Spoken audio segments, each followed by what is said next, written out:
midterm elections this fall. But I want to start this night with these important questions. Do you own a private jet? Do you park that jet at an airport that you have to drive to from your house? Are you unsatisfied with the proximity to your private jet? If you are, you're not alone. Ease and comfort are what it's all about. But some people aren't content just vacationing and doing business with their private jet. They want to be able to live with it. Across the country, private aviation communities, or air parks, are sprouting up. The most ambitious air park to date is Jumbolair in Ocala, Florida. It will eventually offer residents a gated community with its own country club, a bed and breakfast, an equestrian center, and a health club. Private aviation communities, fly-in communities, they are apparently a thing that exists. In fact, there are apparently hundreds of them in the United States. They're cataloged on a website called livingwithyourplane.com. I'm not kidding. And that big one in Ocala, Florida, Jumbolair. Well, a few years ago, Jumbolair decided to expand. In 2014, a piece of land next to Jumbolair, just outside of Ocala, Florida, came up for sale in a tax foreclosure auction. The owners hadn't paid the tax, and the gentleman who owns Jumbolair, Frank Mershman, bought it. Soon after buying it, Mr. Mershman got a call from someone representing the previous owners of the land he bought.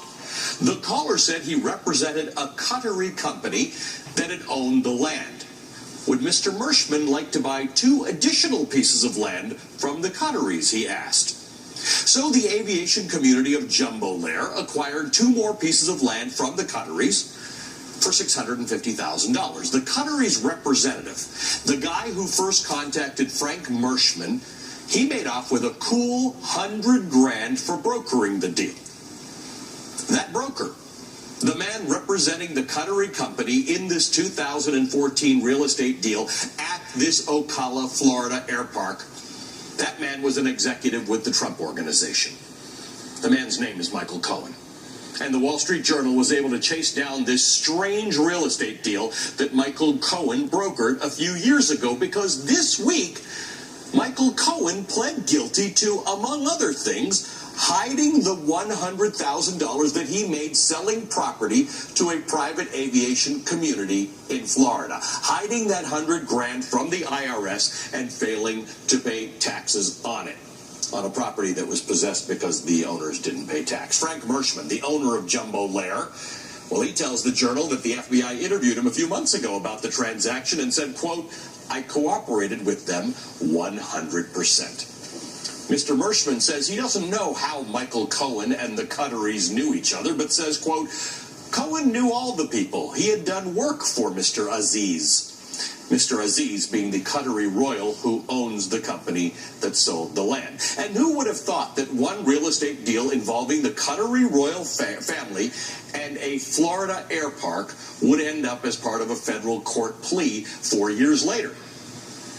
If nothing else, this is a good reminder that Michael Cohen, during his decade as a Trump executive at the Trump Organization, had his hands in all kinds of deals. There was, of course, the Trump Tower Moscow project that Cohen and Trump were pursuing during the presidential election, while simultaneously denying that any such deals were being pursued. Plus, projects Cohen was involved in with Eastern Europe that the New Yorker's Adam Davidson has reported were likely hotbeds of money laundering.